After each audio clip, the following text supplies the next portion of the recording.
Good morning, everybody. My name is Kim Stevens. There's a lot of you who I've never met before, so I guess there's a generation change taking place here. We have a newcomer from Ontario, right, Robinson?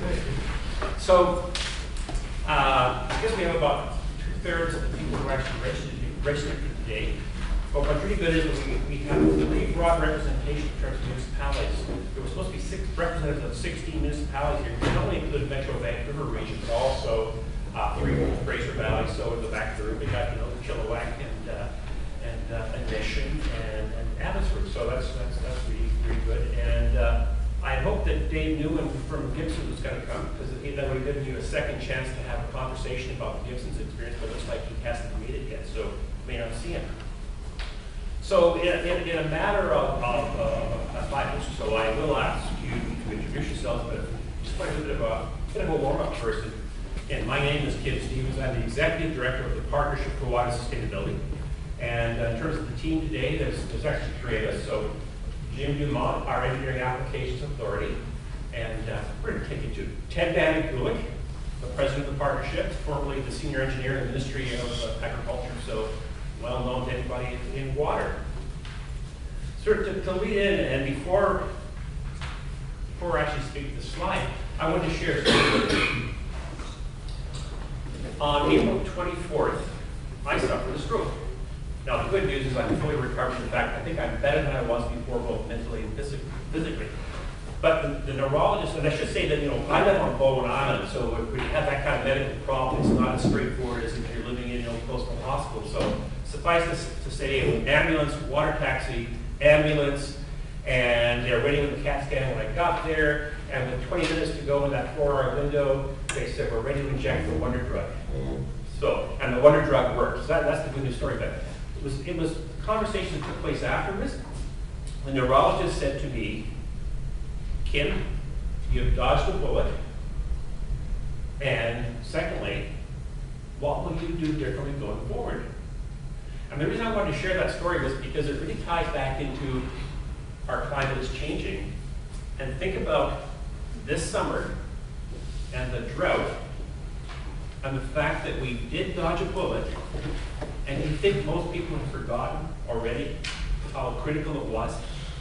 If we didn't have a couple of days of rain in late August to kind of break things, as I go around the province with our partners, people were concerned about literally running out of water. So the reason I mention that is because part of the sharing and teaching that we do is that in these kind of venues to say to everybody, what will you do differently when you leave today? Because basically, we don't have a lot of, let me rephrase it. The actions that all of you take today ripple through time. So recognizing that as a region, as a province, we dodged a bullet, and we think about the water balance and the wetter, warmer winters and the longer, drier summers, how the decisions you all make on a daily basis, how they impact on the water balance in terms of how those natural processes are restored through land development or not. So that's what we're really talking about today. It's a bigger picture in terms of the water balance, but in terms of today's session, we are going to drill down into the methodology, the water balance methodology. Just wanted to briefly reference the Water Sustainability Action Plan, which I've been responsible for developing, for delivering for 13 years now. And was it Sarah who asked me, how long? And realizing it's basically a third of my career since I was asked by the province to take on this, what was a half-time role, which just became a time and a half type role. And so part of what we're going to be sharing today is really what we've experienced by local government, because our mission, our mantra is develop tools, develop talent, focus, and outcomes. So days like today, this is part of the talent development process. Looking for that next generation, those who are going to carry on. And so, Ted, was there anything you want to comment about the action plan elements at this point? Well, I think a lot of it will come out today and stuff, but the action plan, there's a lot of things that the partnership's involved with that you may not know, or some of you may know. And a good example is, I'm going to flip a little bit to the agriculture side.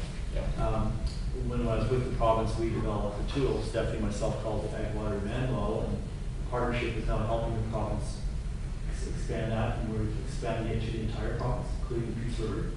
And we have climate change data for the entire province, so that information is usable to a whole bunch of other processes. This daily climate change data to the year 2100, that was facilitated by the partnership. And just recently, you may or may not know that the province is going to bring in groundwater legislation next year. Well, when you bring in groundwater legislation, there's something like 20,000 wells that have to be licensed, existing wells. And if you're in agriculture, you have your well, and you don't really know how much water you're going to need to apply for under the license. So the province asked us, the partnership, to develop a tool for them. And we have got the funding in place now, and we'll got the RFPs out, that'll close next week. And by sometime early next year, you'll have an online tool that people can go to, just zoom right in on the property, click on their property, and tell them how much water you need. And that's all run by the back, the stuff behind it is water demand model numbers that will be in there. So very, very simple tool that farmers can use, because it'll calculate for your entire property. And water managers can use too for determining what licensing should be. So just another example, it's definitely part of the water sustainability action plan, because it's something that talks about water sustainability. Do we get the licensing right? There's a whole bunch of other things that go into that too, but it goes, it fits in with all the things you're sort of saying: capacity building, education, training. People can get a lot of information by going into this tool and determining what the water use should be. And you can adjust it for various crops and irrigation systems as well. So, yeah. And actually, I guess it would be a good point for me, Angela, to actually thank Metro Vancouver for providing the venue, right? And because really, in terms of the history of the partnership, we can actually say the genesis really was silly, wasn't it, Robert? Yeah, it was. Because, going back 15 years ago, a group of champions in this region, that's where they came together. Ted was part of that. And it was that group of people who actually formed the original intergovernmental partnership. So this is actually the first forum that since 2011 one, which Metro Vancouver has hosted. Up to that point, we always had our meetings either at Environment Canada or Metro Vancouver, and so there's always been this close relationship. And in fact, as we talked about in the bill later, we've always had a high level of political support from the board, which comes down to money, funding, right? To be able to fund some of these tools. So just want to mention that and formally thank you. So in terms of takeaways today, there'll be lots of takeaways. But what should you remember? Well, I think if you can keep this in mind, watersheds as infrastructure assets, and this is really we kind of gravitate to this kind of language because, in terms of the world of local government, it's what resonates with councils, right? So I will elaborate later on, but to think of them as assets, because really that whole idea that we're dealing with an integrated system, and what we want to really stress here is to think of those three pathways, that surface runoff, that interflows, and your deep groundwater. They are part of your infrastructure assets. And so those pathways as assets provide water balance services. So that's kind of a key thing to keep in mind. In terms of the agenda today, I will be the ruthless timekeeper in terms of making sure we meet certain objectives. But basically, we've got to structure in 4 segments. Think in terms of storytelling, showcasing and sharing, teaching. Jim's going to teach the water balance methodology.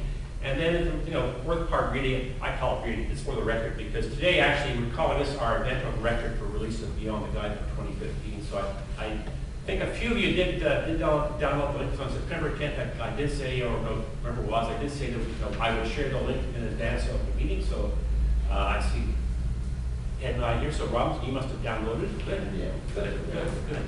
So if you can think me up, storytelling, sharing and showcasing, because we will showcase the Express, the Water Balance Express, teaching, and for the record. Now, this is where I want to get interactive with you guys. Because really, we're talking about cascading objectives here.